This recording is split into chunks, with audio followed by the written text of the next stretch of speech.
Hello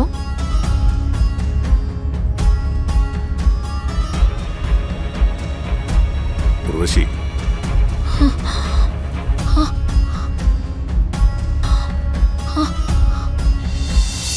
Varun, എന്റെ കൂടെ ഒന്ന് വരുമോ?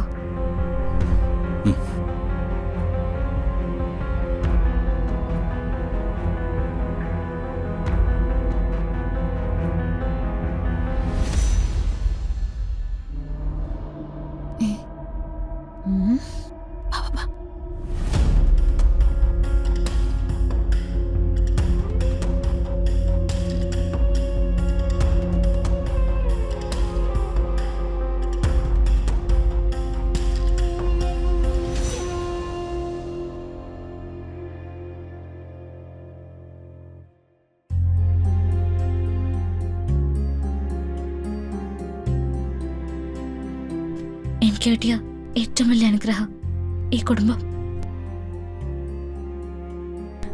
എത്ര നന്ദി പറഞ്ഞാലും, എത്ര ജന്മം ജനിച്ചു കൂടെ നിന്നാലും ഇതിന്റെ കടം തീരില്ല.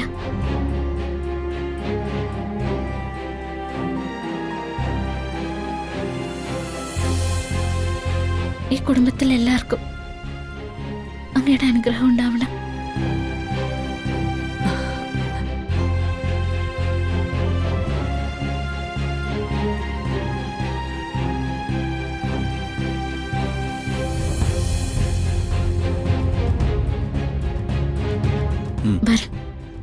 ശരിക്കും നാളെ മുതലാ നമ്മൾ ജീവിക്കാൻ തുടങ്ങുന്നത്, അല്ലേ?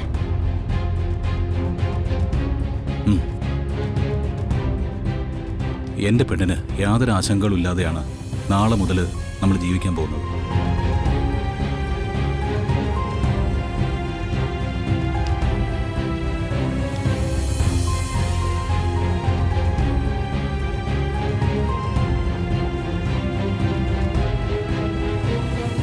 കണ്ടോ അമ്മേ അവരുടെ സന്തോഷം. ഇതിനു വേണ്ടി എത്ര വില കൊടുത്താൽ എന്താ?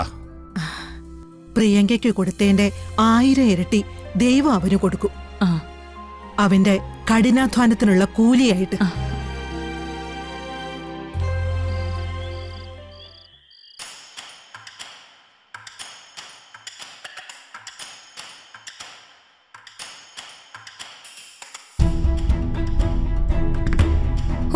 നമ്മൾ എന്തൊക്കെ സ്വപ്നങ്ങൾ കണ്ടു ചെറിയമ്മേ.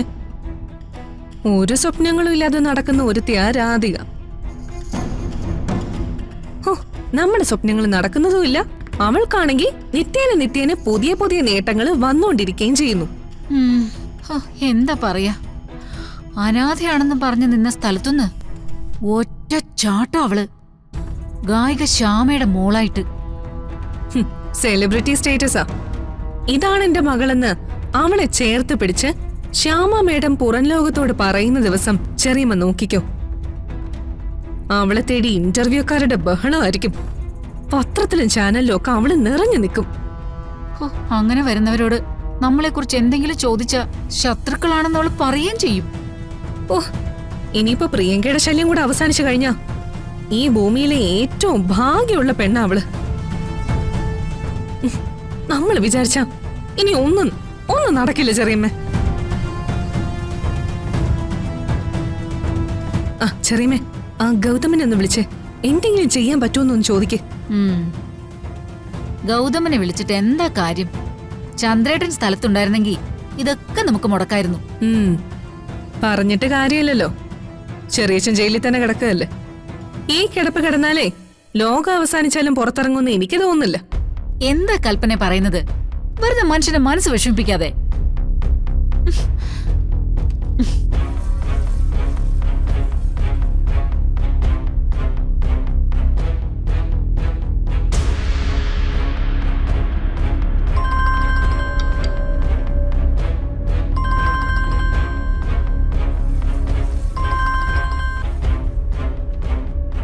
ഹലോ, എന്താ അമ്മേ? നീ ഇതെവിടെ ചെന്ന് കിടക്കാടാ? ഇവിടെ നടക്കുന്ന കാര്യങ്ങൾ എന്തെങ്കിലും നീ അറിയുന്നുണ്ടോ ഗൗതം? ഞാനും കൽപ്പനയും ഇവിടെ നിലയില്ലാ കയത്തിച്ചാടിയ അവസ്ഥയാ. കുറച്ച് ദിവസങ്ങൾക്കുള്ളിൽ ഞങ്ങൾ രണ്ടുപേരും രാധികയുടെ വേലക്കാരികളാവും.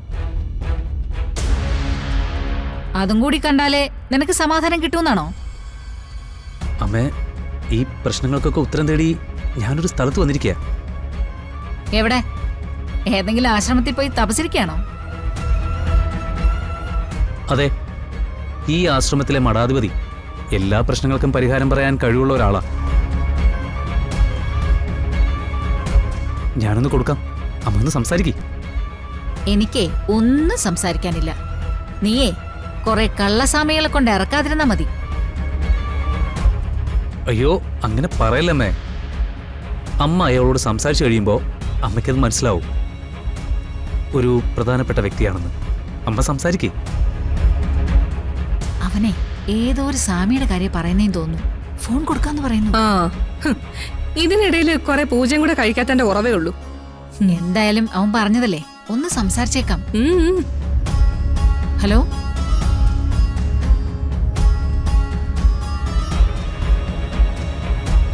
ഉർവശി,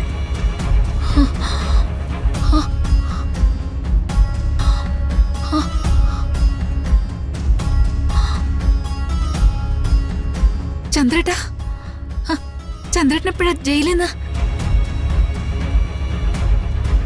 എനിക്ക് പരോള് കിട്ടി. എന്നിട്ടെന്താ എന്നോട് പറയാതിരുന്നേ? എന്നിട്ടെന്താ എന്നെ കാണാൻ വരാതിരുന്നേ?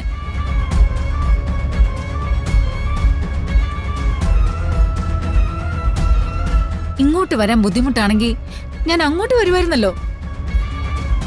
നീ കിടന്ന് ബഹളം വെക്കണ്ട. ഞാൻ ഈ പരോളിൽ ഇറങ്ങിയിരിക്കുന്നതേ വ്യക്തമായ ചില ഉദ്ദേശങ്ങളോടെയാ. തൽക്കാലം ഞാൻ പുറത്തുണ്ടെന്നുള്ള കാര്യം കണിമംഗലത്ത് ആരും അറിയണ്ട. അവരായിട്ട് എന്നെ കുറിച്ച് അന്വേഷിക്കാൻ സാധ്യതയില്ലല്ലോ. എന്നാലും എനിക്കൊന്ന് കാണാൻ പറ്റുന്നില്ലല്ലോ ചന്ദ്രേട്ടനെ. ചെയ്യാനുള്ള കാര്യങ്ങളെല്ലാം ചെയ്തു തീർത്തിട്ട് നമുക്ക് കാണാം. ചെറിയ മിങ്ങ തന്നെ. ഹലോ ചെറിയച്ച, ഇവിടുത്തെ കാര്യങ്ങളൊക്കെ ഗൗതം പറഞ്ഞോ? ഇതിലും ദയനീയ അവസ്ഥ ഇനി ഞങ്ങൾക്ക് വരാനില്ല. പ്രിയങ്കയുടെയും വരുണിന്റെയും ഡിവോഴ്സ് കേസ് നടക്കുക. അതിനുള്ള പണം തയ്യാറാക്കലും മറ്റോ ഇവിടെ നടന്നുകൊണ്ടിരിക്കുന്നത്. മൊത്തത്തില് കണിമംഗലം രാധികയുടെ കൈപ്പിടിയിൽ ഒതുങ്ങാൻ പോവാ. നീ പേടിക്കേണ്ട കൽപ്പന. പ്രിയങ്കയുമായിട്ടുള്ള ഡീല് നടക്കില്ല. അത് ഞാൻ തടഞ്ഞിരിക്കും. എങ്ങനെ? മുമ്പത്തെ പോലെയല്ല. നമ്മുടെ കൂടെ ഇവിടെ ഒരുപാട് പേരുണ്ട്. അതിശക്തരായ ഒരുപാട് പേർ. നിങ്ങൾ ധൈര്യമായിട്ട് കാത്തിരുന്നോ. വരാൻ പോകുന്നത് നമ്മുടെ സമയമാണ്. അതിനുവേണ്ടിയാ നമ്മൾ കാത്തിരിക്കുന്നത്.